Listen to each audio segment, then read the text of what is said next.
TTPS Weekly Press Briefing. I am ASP Joanne Archie. I will first address you on some crimes we had overnight. In the Northeastern Division, around 2 p.m. on Tuesday, the 5th of February 2013, officers of the Northeastern Division Task Force, under the supervision of Inspector Alexander and Corporal Barrett, acting on information received, went to a bushy area located along Susulan's Laventil Road, San Juan, and found a shotgun with two 12-gauge cartridges and 1 kilogram of marijuana with a street value of $12,000 hidden under a piece of metal sheet. No one was arrested. In the Western Division, during the period 2 a.m. to 9 a.m. on Wednesday, the 6th of February 2013, an anti-crime exercise was conducted in the Western Division, which was coordinated by Superintendent David and supervised by Inspector Dan and included members of the CID and Tactical Unit. Several homes in the La Puerta district were searched, and one pistol with 8 rounds 9mm ammunition was recovered at the home of a 20-year-old woman. The woman was taken into custody together with 2 other male occupants of the house, ages 24 and 22, and are presently assisting police on inquiries. 12 other persons were also arrested for shooting and firearm offenses, larceny motor vehicle, and narcotics. In the Princestown district, around 2 p.m. on Tuesday, the 5th of February 2013, the victim, a 33-year-old proprietress of Moruga, was at her business place located at Craignish Village, Princestown, conducting sales when 2 men entered the premises, one armed with a firearm, and announced a holdup. The men robbed her of $5,000 cash and a quantity of items valued $1,100 and made good their escape in a waiting vehicle. An all-points bulletin was immediately issued, and the vehicle was intercepted by officers of the Interagency Task Force in the Karuni district. 3 men ages 23 to 27 years from the Belmont and St. James districts were arrested. 1 revolver with 6 rounds .38 ammunition and a quantity of cash were also recovered. The 3 men are now assisting police on inquiries.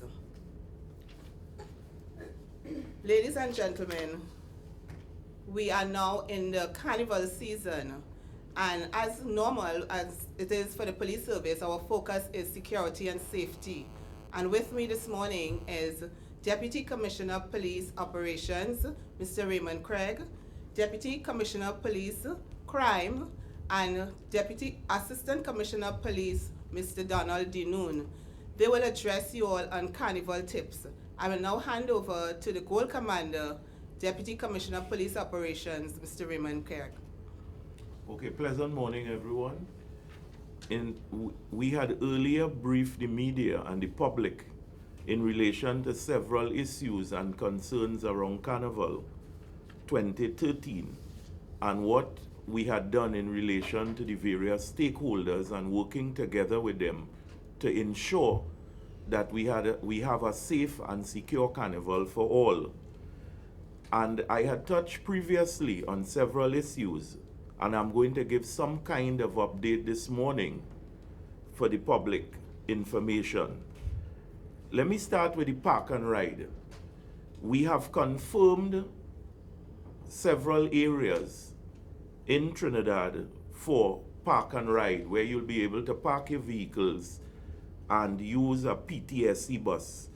And the areas so far that have been confirmed are the Bolden Stadium, UTT Taruba, and Etihad Ground. The schedule of transport from the PTSC will be released soon and will be published in both the print and electronic media. Just to give a little information on that situation, from Bolden Stadium, it will cost 8 TT to Port of Spain, and Port of Spain from City Gate, the same 8TT to return. And that is for the 3 areas of Atto Boldon Stadium, UTT Taruba, and Eddie Hart grounds. Let me say that the camp, we had required people, we had asked them to register for the camping. And that is going very well. A number of individuals and groups have registered for setting up camps outside of the Carnival village and outside of the Carnival areas.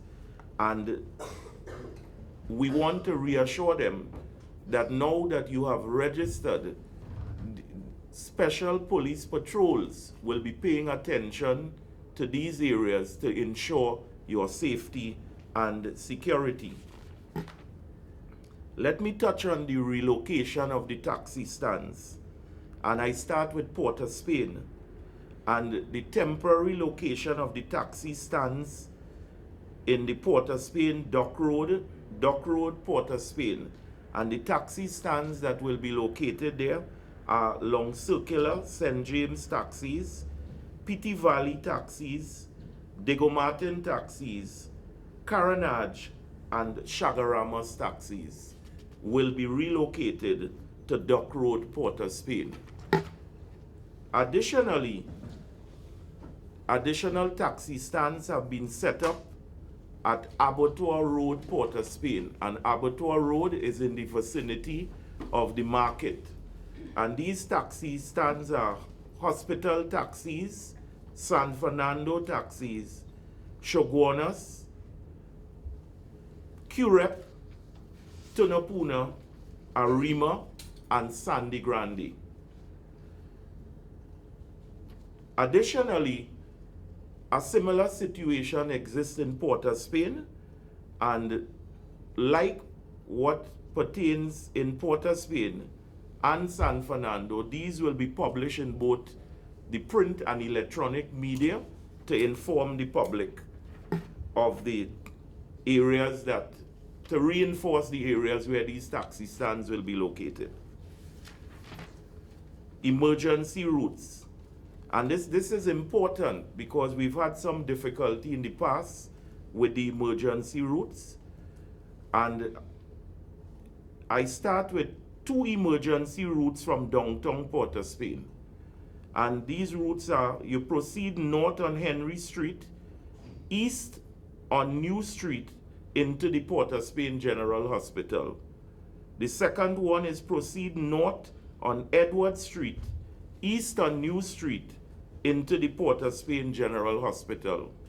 One emergency route from Woodbrook, you proceed north onto Friend Street, onto Maraval Road, east on Circular Road, south on Queen's Park East onto Charlotte Street, and into the Port of Spain General Hospital via the maternity ward entrance.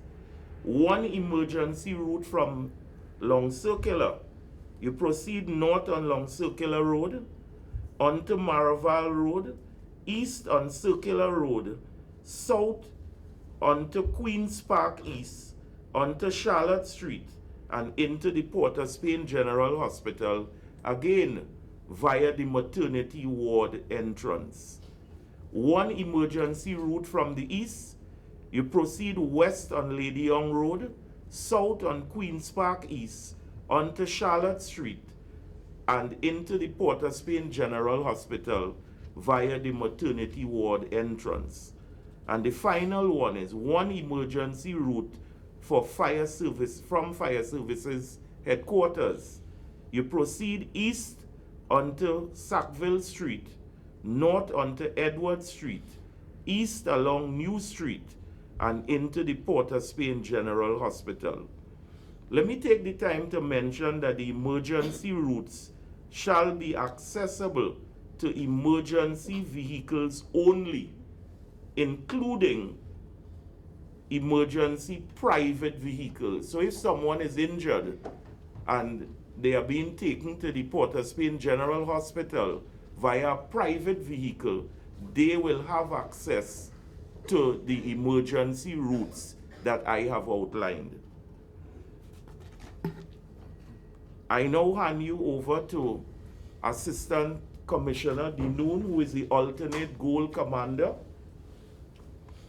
to appraise you of some issues.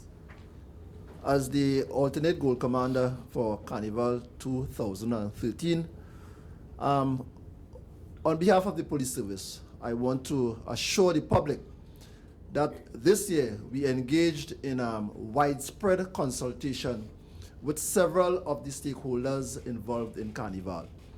And coming out of that, we are going to ensure that Carnival is safe and people are secured whilst they enjoy themselves. Not only in the areas where Carnival is being held and people come out to the bands and the music are being played, but when they should have left their homes will be, patrols will be conducted in those areas to ensure that those things are properly secured. And even for those persons who are not involved in the festivities, but have gone to areas to camp, we have also put things in place to ensure that they are visited regularly by the police officers in those areas to ensure their safety and security. Our consultations has allowed us to address many of the issues of many of the main stakeholders involved in Carnival. And they were ironed out, and we hope to see a safe, smooth, eventful free Carnival. Mr. Richardson.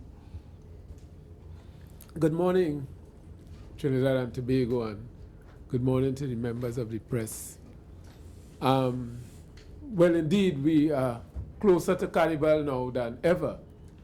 And we, the members of the police service, and indeed the members of the national security fraternity, we have done our work. We are prepared, and we are at a point now where we want to deliver, and we will deliver a very clean Carnival. All officers have been recalled to duty, and they are working at this time. So far, all the different parades and other events have been incident-free, and I want to thank the public for their cooperation in this respect, and we continue to look forward to the public engaging in a meaningful way. During the next phase, we are now on to the Carnival phase, where we're near to Fantastic Friday and then Sunday and Juve Monday and Tuesday, and Ash Wednesday, where we normally call it the cool down. The police will be out in full force, along with other members of the national security apparatus. We will have blanket security by air, land, and sea. I want to reiterate, we will not tolerate any disruption whatsoever of the Carnival. We have invited people into our midst, and as hosts, we must prepare a good place for them. And to that extent, all officers are engaged. We are looking forward to having a clean Carnival, not only in Port of Spain, in Tobago, in Central, in South, in Eastern, wherever there's Carnival, the police will be there present in numbers, and also other members of the security apparatus. So I want to thank the public for their cooperation. And while we concentrate on the Carnival activities, we're also keeping a keen eye on the persons driving on the road. If you must drink, our advice is don't drive. And if you must drive, do not drink, because the police will be outside there. We will be brutalizing people. We will be stopping, we will be searching. Persons who feel that they must come to town and engage in criminal activity, I advise you to think again, stay home, engage in some other activity, a little Nintendo and thing, leave the Carnival alone. We will not tolerate any disruption. So to that extent, we, the police service and the armed and other forces, we take this opportunity to wish everyone a safe Carnival, and we are prepared to do what is necessary to ensure the integrity of the Carnival stays. I thank you. Ladies and gentlemen, before we proceed to the questioning part, which I know you all are waiting on, I must make mention of a particular incident in the Southern Division, and we would like to caution business owners if this incident should happen in their area to report it immediately. During the period November 2012 to January the 31st, 2013, a group of men operating in the Woodland District, Southern Division, allegedly issued letters via mailbox and by hand to several bar owners in the Woodland District demanding a weekly fee of $2,000 to protect their businesses. A total of 10 business owners were the recipient of these letters. And around the 15th of November 2012, the men again visited the businessmen demanding the fees. In some cases, damage was done to the property of the businesses. These businesses were mainly restaurants and bars. During these visits, one businessman paid a sum of $10,000 on different days during the months of November, December, and January.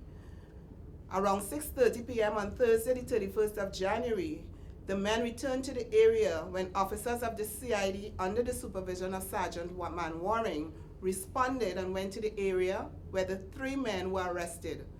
2 of the men, ages 30 years, of Harmony Hall, Gasperlo, a manager of a cosmetology school, and a 31-year-old man, a desk administrator of a popular company. They were arrested and charged for 6 counts of demanding money by menaces. The men will appear before San Fernando magistrate today. I will now